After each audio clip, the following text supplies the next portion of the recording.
My experience at 196C, one of the DuPont two-room schools, which is not there now, it was demolished, but I helped get a state marker there to make sure no one ever forgot that particular school.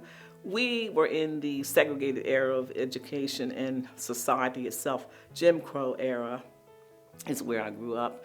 And we as children did not realize that we were not considered to be equal to our white counterparts. When I became around 10 years old, that's when it started settling into me that I went to the segregated schools and so forth and so on.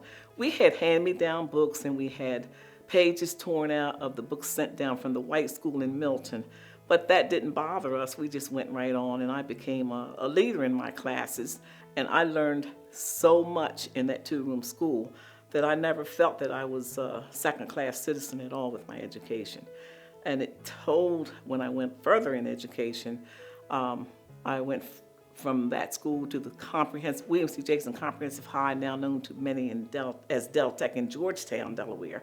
That was my high school, which had bused all of us in from every little town in Sussex County. I was fortunate enough to be in the era where I went to school there from grade 7 through 12.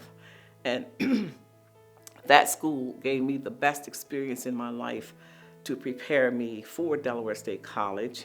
I felt very prepared because my teachers were saying to me, you're going to be in a world where you're going to be not segregated and you want to be able to participate and do things with everybody else and let them know you can do just as well as they can. So we were taught that we were never second-class citizens, that we were able to do what we wanted to do.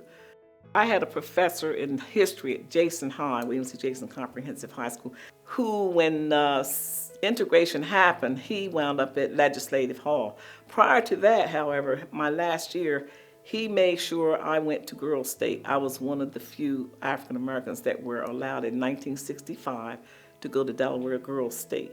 Well, that sort of put a little bit of, you can do this. At the time at Girls State, I was a senator.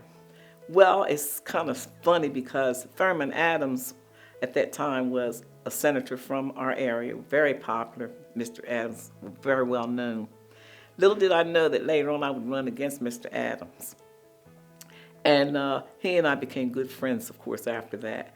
And then I just felt like I can do more for my community and I can do more for myself to help others if I'm involved in this. I don't like talking about things, I like doing things, but mainly I like helping people because that's kind of been in my blood. I watched that as a kid.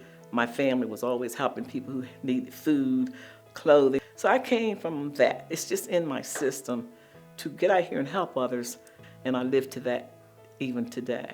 Here I am, the first African American ever in the state history to come from Sussex County as a legislator. So I'm very proud of the fact that my name is on a lot of bills that help, particularly in mental health for children in the schools.